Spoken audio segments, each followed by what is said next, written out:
అధ్యాయంలోనికి వెళ్తే అక్కడ ఒక అధికారి ఉంటాడు. ఆ అధికారి యేసుక్రీస్తు ప్రభువారి దగ్గరికి వస్తాడు. ఎందుకు వచ్చాడు అనంటే, అతని యొక్క సేవకుడు ఏమయ్యాడట? రోగి అయి ఉన్నాడు.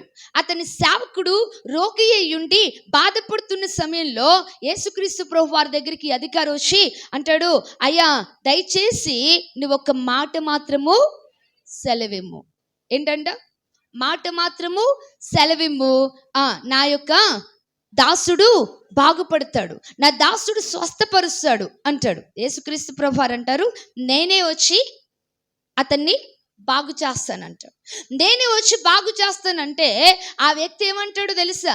అయ్యా నీవు నా ఇంటికి వచ్చే అంత యోగ్యుడను నేను కాను, నీవు నా ఇంటిలో అడుగు పెట్టే అంత పాత్రుడను నేను కాను. అంటే ఇప్పుడు ఈయన శతాధిపతి. ఎవరండి ఆయన? శతాధిపతి. అంటే 100 మందికి పైగా అధికారం కలిగిన వాడు, 100 మందికి పైగా ఒక మంచి అధికారం, ఒక ఉద్యోగంలో ఉన్నాడు, మంచి జీతం సంపాదించుకుంటున్నాడు, అధికారాన్ని కలిగి ఉన్నాడు, చక్కగా మంచివాడుగా జీవిస్తూ ఉన్నాడు. ఇలాంటి వ్యక్తి అంటున్నాడు కదా, యేసయ్యా నువ్వు నా ఇంటిలోనికి వచ్చే అంత యోగ్యుడను పాత్రుడను నేను కాదు. ఆ మాటలో ఏం కనబడుతుంది మీకు?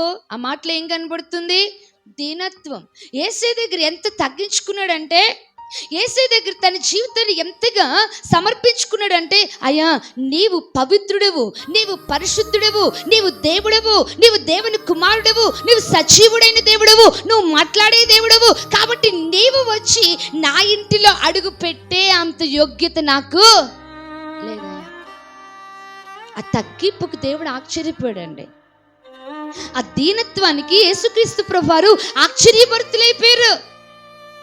ఆయన అంటాడు, ఏమంటాడు తెలుసా? ఇశ్రాయేలులో ఇంత విశ్వాసం నేను ఎవరిలోని చూడలేదు, ఇంత దీనత్వం నేను ఎవరిలో చూడలా, ఇంత తగ్గింపు నేను ఎవరిలో చూడలా, ఇంత విశ్వాసం నేను ఎవరిలో చూడలా అంటాడు ఆయన. ఎందుకు ఈ మాటలు నేను మీతో చెప్తున్నాను తెలుసా? దీనత్వం ఎప్పటికీ హీనత్వం కాదు.